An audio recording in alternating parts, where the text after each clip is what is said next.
Hey guys, welcome to Everything for Everyone. In today's video, we are going to start a new series, Everything about Apollo 11. In this series, we are going to take a look at history of rockets, Cold War between USA and USSR, space race, the race to reach the moon, launching and landing of the Apollo 11, the return of the astronauts from the moon, and finally, the less known facts and conspiracy theories about Apollo 11. Today's video is the first video in the 4 parts of Apollo 11 series. In this video, we are going to discuss about the history of the developments of rockets as well as how Cold War had triggered the space race and eventually gave birth to the Apollo missions conducted by United States of America. So without wasting any more time, let's get started. If we look at the history of rockets, its roots goes back from 400 BC in ancient Greece to the most advancement in rocket technology in 20th century. From Jules Verne's 1865 novel From the Earth to the Moon, to the Russian scientist Sergei Korolev, to the Wernher von Braun, a technical director of Nazi Germany missile program, all these men have played important role in the development of modern rockets. But the real growth of the rockets takes place in the year 1934, when Adolf Hitler becomes Chancellor of Germany. The rocket program of the Germany went ahead of all other countries on the planet. Nazi Germany developed the ballistic missile system called as A4 rockets, and by the year 1934, Nazi Germany starts developing these A4 rockets as V2 rockets. These V2 rockets become a very big problem to the Allied nations, as these missiles were capable to carry 1130 kilograms warhead with a speed of 4000 kilometers per hour and at a range of 320 kilometers. Nazi Germany used to launch these missiles at London and a part of the Western Europe which was liberated by the Allied countries.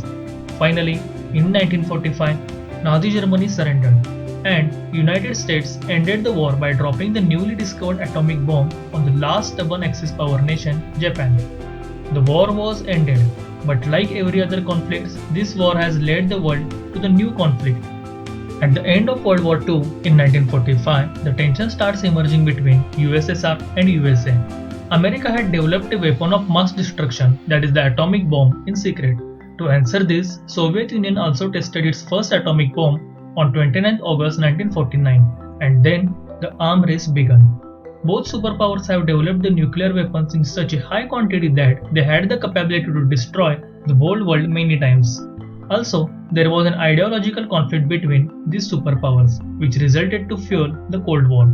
Also, with the launch of first satellite by Soviet Union on 4th of October 1957, the space race triggered between these two superpowers. English writer George Orwell named this conflict as the Cold War. It is called as Cold War as the two superpowers, US and Soviet Union, never fought against each other face to face and did not convert it into a hot war. But many proxy war has been fought in this period. For the record, no one knows the actual date when this Cold War was started and ended, but it is widely believed that Cold War was started in 1947 and ended in 1991. It was like an era. The Cold War was at its peak and the Soviet Union did the extraordinary thing.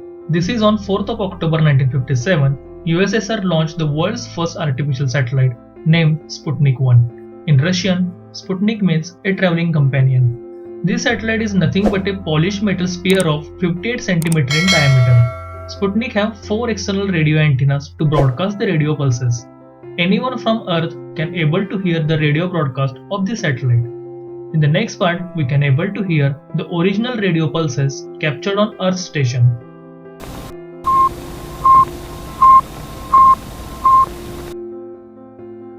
It is clear that Soviet Union was one step ahead of its Western supreme power rival, United States. American media covered this topic like the nation in shock. These multiple reports of the media raised the public fear and anxiety in all the United States about the technological gap between US and Soviet Union.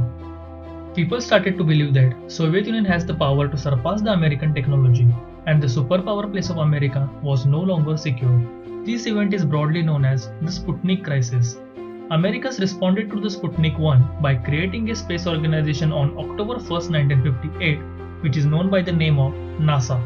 With this, the space race was started between USA and USSR. Right after a month of launch of Sputnik 1, Sputnik 2 was launched in the space on 3rd November 1957, that too with a living thing. a dog named Laika was launched with Sputnik 2 in the space. The objective was to study the effect on living organisms in the orbit of Earth. It was the beginning of the manned mission in the space. The capsule was ready for Laika with all arrangements, but unfortunately, it was a one-way trip for that poor dog. Still, in these years, America was on the back foot. Their first launching of the satellite named Vanguard was failed. In the year 1958, on 31st of January, America finally successfully launched its first artificial satellite named Explorer 1. It was a clear signal to USSR that America was back in the game. America had declared that they will launch a manned mission in the space and named this project as Mercury. On January 2, 1959, Soviet launched a spacecraft named Luna. In Russian, Luna means moon. This was the first ever mission launched towards the moon. The objective of this mission was to study the path between Earth and moon, as well as it is intended to impact the moon. But because of the problems in the guiding system, from about 6,400 kilometers away from the moon, it was drifted and lost its main target, the moon. It goes beyond the moon in the way towards the sun and eventually lost the contact with the ground station at about 6 lakh kilometers. The partial success of Luna 1 resulted in the launch of Luna 2. Luna 2 was massive success for Soviets as the spacecraft successfully able to reach at the moon surface. And just before impact, Luna 2 launched two spear-shaped pennants with the engraving of USSR January 1959. These pennants were detonated, sending the pentagonal shields with the engraving of USSR in all the directions. With this, Soviet Union's name reached on the moon. Also, in the next 22 days, Luna 3 was launched, which clicked the first image of the moon surface. For now, USSR was ruling the space. These lunar missions pressurized America to launch their own moon missions. On 3rd March 1959, USA launched its first moon mission named Pioneer 4. But the spacecraft failed to reach near the moon and lost about 68,000 kilometers away from the moon. The positive side of this mission is the Van Allen radiation belt, which is surrounding our planet, was studied. In 1961, Soviet Union once again shined in the space program so brightly that it amazed the entire world. On 12th of April 1961, Soviet launched a capsule named Vostok 1, which carried a Soviet Air Force pilot and the cosmonaut Yuri Gagarin in space. Man reached in the space. It was the biggest achievement of the Soviet Union. Soviet Union was way ahead of United States in the space race. After Yuri's journey of about 108 minutes around the Earth, he became an international celebrity. America congratulated Soviets, as well as in the next moment, President John F. Kennedy writes a letter to Vice President Lyndon Johnson about the manned mission on Moon. And on 21st May 1961, President John F. Kennedy declared that in the end of this decade, America will send a man on Moon and safely return him back on Earth. With it, America has undertaken a project called Apollo. President John F. Kennedy declared US will require $180 crores each year to carry its space program, but during the actual trials, the cost was increased nearly 8 times that of its original budget. On the other hand, Soviets were now started working on their next project called Soyuz. In 1963, USA starts developing a more advanced and revolutionary Saturn V rocket. This rocket will become a key element in the Apollo missions in the future. On 28 July 1964, NASA achieved a victory by landing Ranger 7 on the moon surface, which had sent 4,308 high-definition images of the moon surface. As on 18 March 1965, Soviet cosmonaut Alexei Leonov became the first person to leave the capsule and did the spacewalk. Still, Soviet Union is one step ahead of USA. In the same time, NASA gained some success in the next Gemini 5 mission. In this mission, astronauts stayed in the space for 1 whole week.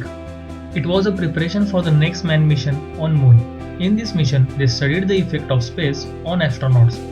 American Surveyor 1 was the milestone in the US space program, as it was successfully landed on the Moon and clicked 11,240 pictures of the Moon surface, as well as it studied the atmosphere of the Moon. In addition, the Orbiter 1 spacecraft of the NASA had clicked first image of the Earth from Moon.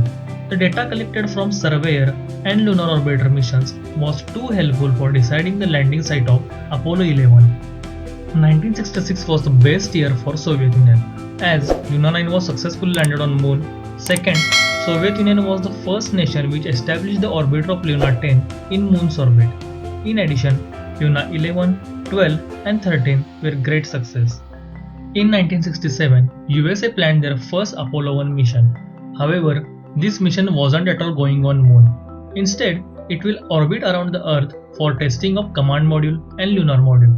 But it was an unfortunate setback for the NASA and the entire Apollo missions, as while rehearsal tests at Cape Kennedy Air Force Station, because of the faulty wiring and high pressure of the pure oxygen in the cabin, fire ignited and spread rapidly, which results in killing all the three astronauts on board. This results in cancellation of the Apollo 2 and 3. Also, Apollo 4's future was uncertain. Finally, the success of Surveyor 3 and the orbiter missions made a clear way of Apollo 4. From Soviet side, Soyuz 1 and Soyuz 2 missions were carried out. On the background of the incident with Apollo 1, all the necessary precautions were taken. Still, because of some problem faced by Soyuz 1 while returning back Earth, it crashed down, which resulted in killing the only cosmonaut in the capsule, Vladimir Komarov. In the meantime, NASA successfully conducted Apollo 5, 6, and 7 tests in Earth's orbit. In November 1968, NASA made an announcement about Apollo 8. It was the first manned mission in which first time human reached in the Moon's orbit and safely returned back on Earth. The Time magazine declared these astronauts as Men of the Year. In this year, NASA finally made announcement of Neil Armstrong, Edwin Buzz Aldrin, and Fred Haise as the astronauts of Apollo 11 mission. However, later on Fred Haise was replaced by Michael Collins, which have the experience of Gemini 10 mission. In March 1969, the Apollo 9 was launched in the Earth's orbit for the final testing of the Command Module and Lunar Module. Meanwhile, the training of Apollo 11 astronauts was in the last stages. NASA headquarters in Houston declared about the final launch of the Apollo 11 on June 12, 1969. The space race was in its last period. The main objectives of Apollo 11 was, first, to land on the surface of Moon and return safely back on Earth. Second objective was deployment of the television camera to transmit the signals on Earth. Third, deployment of the solar wind composition experiments. Fourth objective, the deployment of the seismic experiment package and a laser ranging retroreflector. And finally, the last objective was collecting the samples of lunar surface. For the final rehearsal of Apollo 11, Apollo 10 was launched in the Moon's orbit. The astronauts of Apollo 10 did the final survey of the landing sites. Meanwhile, Soviet Union faces some failures with their newly developed N-1 rockets. Now, before moving towards the launch, we will discuss about the parts of Apollo 11. Apollo 11 has three main parts. First is Command Module, second is Service Module, and third is Lunar Module. CSM, that is Command and Service Module, was one of the two principal parts of the Apollo 11 program. Command Module is a conical in shape and actually carries the crew of the mission, as well as it carries the instruments required for the atmosphere re-entry and splashdown. Command Module has capacity of the 3 members with a design life of 14 days. The next part is Service Module. Service Module is cylindrical in shape which provides propulsion, electrical power and storage of various consumables required for the mission. The total mass of CSM was 5,560 kg with a length of 11 meters. The third part is Lunar Module. It was the spacecraft which detached from CSM in Moon's orbit and carried the astronauts to the Moon surface. It was the only spacecraft which actually carried the crew to the another planet. It was divided into two parts, ascent part and descent part.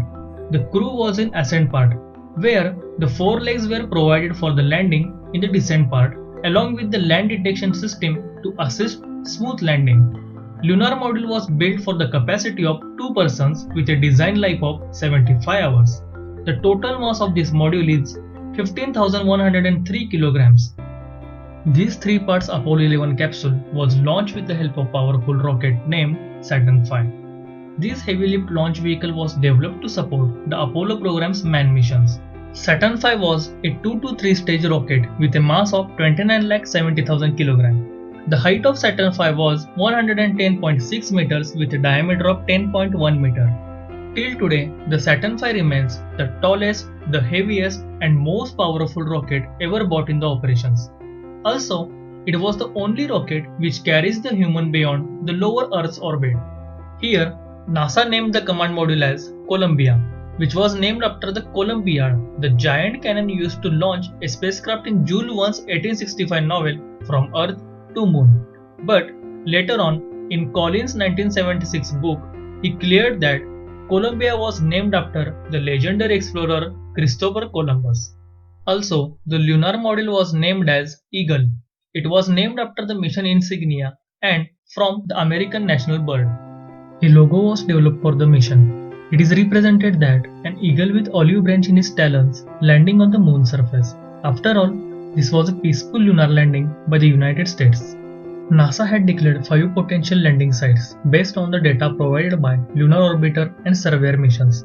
The final site selection based on the following criteria. First criteria, the site need to be smooth and have few craters. Second, approach path must be free of the deep craters and tall cliffs. Third, landing site must be reachable with minimum propellant. Fourth, the landing site having a slope less than 2 degrees. And finally, good visibility in the landing areas. Also, the time just after dawn was selected to avoid astronauts exposed to the extreme temperatures. The Apollo Site Selection Committee has selected Site 2 for landing with Site 3 and 5 as backup sites. Meanwhile, Soviets launched Luna 15 on 13 July 1969 to bring back lunar samples to Earth. It was an unmanned mission reached on Moon at 15 July 1969, and at the same time, on the same day, the countdown of Apollo 11 had started. So that's it guys for today's video. In the next video, we will discuss about launching and landing of the first manned mission on Moon. Our channel is committed to bring you more awesome videos like this. Please like this video, share to your friends and family, and subscribe to my channel. Stay tuned. See you soon.